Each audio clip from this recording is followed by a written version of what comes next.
Bonsoir les amis. Donc voici le 7e jour. Je suis très fier de moi, en toute humilité, parce que 7 jours, c'est une phase déjà reconnue comme bénéfique. Et franchement, je suis très content d'y être arrivé. Donc j'ai fait un tiers. Et donc voilà, je suis heureux. Donc tout va bien. J'ai toujours des douleurs dans le dos, dans le bas du dos, sous les omoplates. Mais bon, c'est que c'est en train d'agir.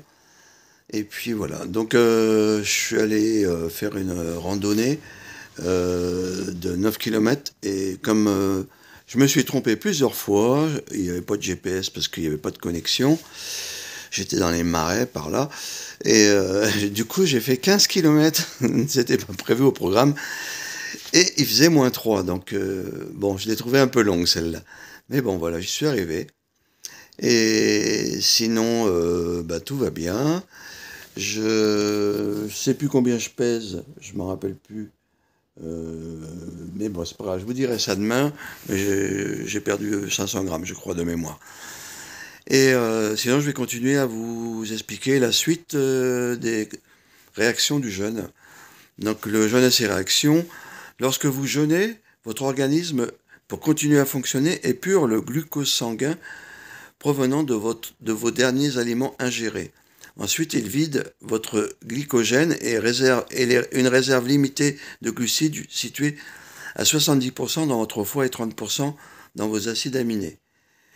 Une fois ces stocks énergiques consommés, il transforme vos triglycérides, logés dans des réserves de graisse, en corps cétonique, votre nouveau carburant.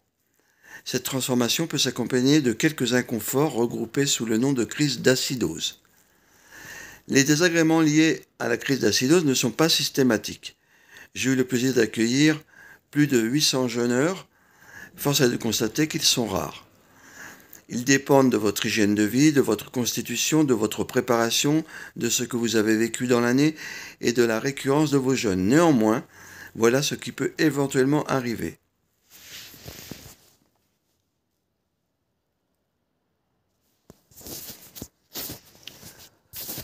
Donc la tachycardie, votre cœur permet au sang de fournir de l'oxygène et du glucose à vos cellules.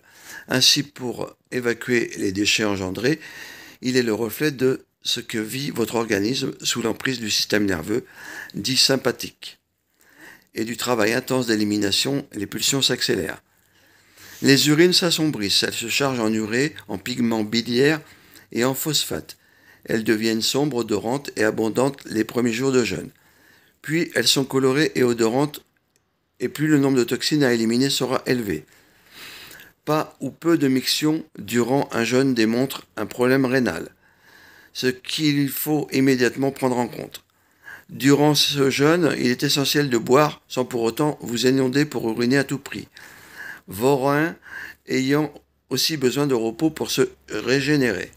Le jeûne sec contraint votre corps à prendre l'eau dans vos tissus pour que vos reins puissent fonctionner.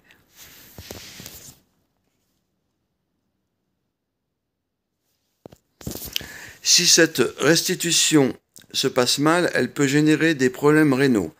Si vous urinez pas, il est primordial de rompre votre jeûne.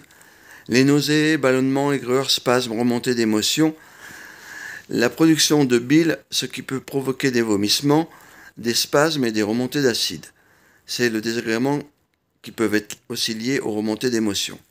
Les douleurs et les retours d'anciennes maladies, l'augmentation des douleurs est liée à une aggravation momentanée des inflammations le deuxième et troisième jour de jeûne, due à une suraggravation momentanée des inflammations, je lis 2 fois la même chose, le deuxième et troisième jour, due à une surfabrication de cortisol, excusez-moi.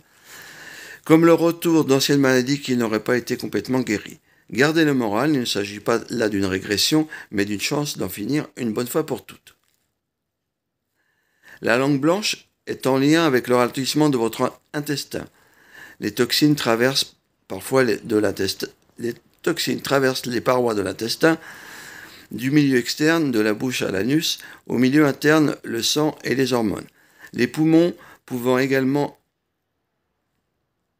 étant également un émonctoire, votre langue finit par se charger de toxines et blanchit. Votre haleine devient plus forte, d'autant que parmi les corps cétoniques que vous fabriquez se trouve de l'acétone. La sueur forte, elle se concentre en sels minéraux, ce qui la rend plus odorante. Entrer dans la chambre d'un jeûneur revient à entrer dans la chambre d'un mangeur d'ail.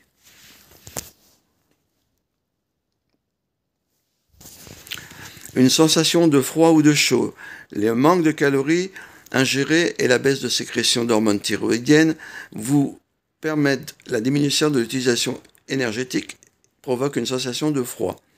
Une sensation de chaud reflète un gros travail d'élimination.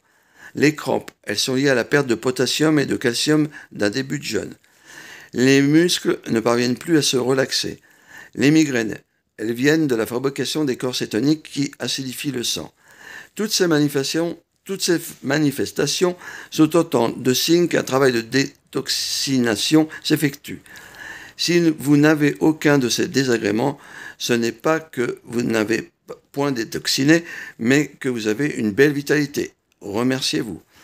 Donc moi je me remercie parce que j'ai pas eu tous ces désagréments, à part quelques douleurs dans le dos. J'ai eu une légère nausée, un léger mal de tête, je ne sais plus quel jour, je vous l'avais d'ailleurs dit. Mais voilà, j'ai pas traversé toutes ces complications.